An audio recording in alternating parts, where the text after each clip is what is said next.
কেউ বলছেন যে আবেগে মুখ ফসকে নিজের সম্পর্কে নিজে বলে ফেলছেন, অথবা নিজেদের যে দলটার নেতারা, লিডাররা যাদেরকে আমরা দেখছি, যারা বক্তব্য দিচ্ছেন, হাসনাত, সার্জিস, নাহিদ, আসিফ বা আক্তার, যারাই আছেন তাদের সম্পর্কে কি এটা বললেন নাকি সেটা বিএনপি নেতাদেরকে বললেন? কমেন্টগুলো আপনারা শুধু দেখবেন। আচ্ছা, হাসনাত আব্দুল্লাহ কি এমন বক্তব্য দিছে যেটা নিয়ে এত বিতর্ক আবারও তৈরি হচ্ছে? সেনাবাহিনীর ঘটনার পর আরেকটা ভাইরাল ইস্যু ঈদের আগে তৈরি হতে যাচ্ছে। বাট কথা কিন্তু সত্য, কিছু অংশ তাদের বেলাও সত্য হয়ে গেছে অলরেডি। আচ্ছা, কি বলছেন?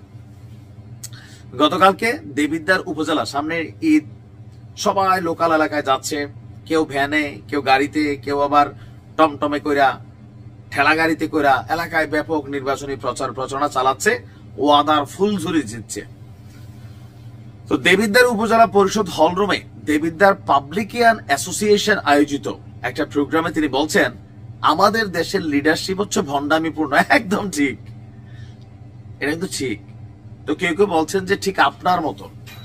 তিনি আরো কি বলছেন, যে আমাদের লিডাররা, মানে যে রাজনৈতিক লিডাররা আছেন, আমাদের যা আমল করতে বলেন, আমল মানে হচ্ছে যে কাজটা জনগণকে অথবা নেতা কর্মীদেরকে, আমজনতাকে করতে বলেন, সেই আমলের ধারে কাছে দিয়েও নেতারা যান না। যারা সার্ভিস প্রডিউস করেন তারা কখনো সার্ভিসের কনজিউমার না, মানে যারা এই সিস্টেম তৈরি করে তারা সেই সিস্টেমের গ্রাহক না। সমাজে কিছু সুদখোর ঘুষখোর আছে, সমাজে কিছু মানুষ আছে যাদের কাজে হচ্ছে সালিশ দরবার করা। আমি কমেন্টগুলো দেখছিলাম, প্রায় 8 থেকে 10,000 কমেন্ট, যে আপনারা তো বিভিন্ন জায়গায় বসে বসে যে সালিশ করেন, দরবার করেন। কিছু মানুষের কাজ হচ্ছে থানার চারপাশে ঘোরাফেরা করা। কিছু কিছু মানুষ তৈরি হয়েছে যারা কখনো স্কুলের ধারে কাছেও যায়নি, কিন্তু তাদের টার্গেট হচ্ছে স্কুল কমিটির সভাপতি হওয়া। এটা কিন্তু সত্য। আসলে তাদের দোষ দিয়ে লাভ নাই, দোষটা আমাদের। আমরা সচেতন ভাবে তাদের প্রতিহত করি না। কেমনে করবে? যেমন এখন এনসিপির কোন নেতা কর্মীর বিরুদ্ধে কথা বলে থানায় পাঠাইয়া 24 ঘন্টা রাখা যায়, সকালে অ্যারেস্ট হলে বিকেলে বাইরে। কেন? এটাই সিস্টেম হাসনাত।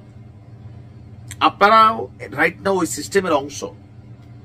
সেনা প্রধানকে নিয়ে কথা বলার সুযোগ পান, এত বড় একটা বিতর্ক তৈরির সুযোগ পান।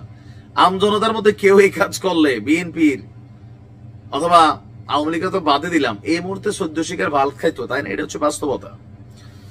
তো মানে এখানে তিনি নানান বিষয়গুলো তুলে ধরছেন। দেখেন, এগুলো সত্য। হাসনাত যে বক্তব্য দিচ্ছে, কথাগুলো সত্য। তবে এই অকাট সত্যগুলোর মধ্যে অনেক কিছু এখন তারা নিজেরাই শুরু করছে। এই কারণে তার এই কমেন্টের নিচে আমি অনেকগুলা কমেন্ট পড়লাম, মিক্সিং আছে। হাসনাতের পক্ষেও আছে যে ভাই রাইট, আপনার মতন লিডার চাই। কেউ কেউ বলছেন যে ভাই আপনি তো মুখোশধারী ছিলেন, ছাত্রলীগের সময় খুব আরামে আওয়ামী লীগের আমল কাটাইছেন, আওয়ামী লীগের বিদায় করে নিজে এখন আওয়ামী লীগ হওয়ার চেষ্টা করতেছেন। আপনাদেরকে নিয়ে বিএনপি বলছে আপনাদের গলাতে ফ্যাসিবাদের সুর আসছে, আপনারা যেটা পছন্দ করেন সেটা হইতে দিবেন না, মানে এরকম আওয়াজ টাওয়াজ দিয়ে বলেন। মানুষ তো ভয় পায় বডি ল্যাঙ্গুয়েজ দেখা, নেতার ভাষা তো এরকম হতে পারে না।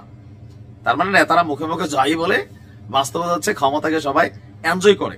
এই কারণে তার এই বক্তব্য নিয়ে আবার মিশ্র প্রতিক্রিয়া। কেউ কেউ বলছেন মুখ ফসকে নিজেদের কথায় বাস করে দিচ্ছেন, এনসিপির ইজ্জত শেষ।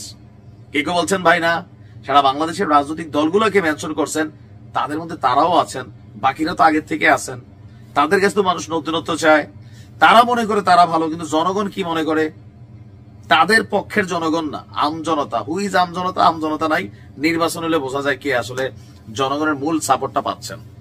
যাই হোক, রাজনীতির মাঝে লড়াই চলতে থাকবে। ঈদ আসছে, নির্বাচন আসবে, সরগরম হবে, আর অনেক কিছু হবে। ভালো থাকবে।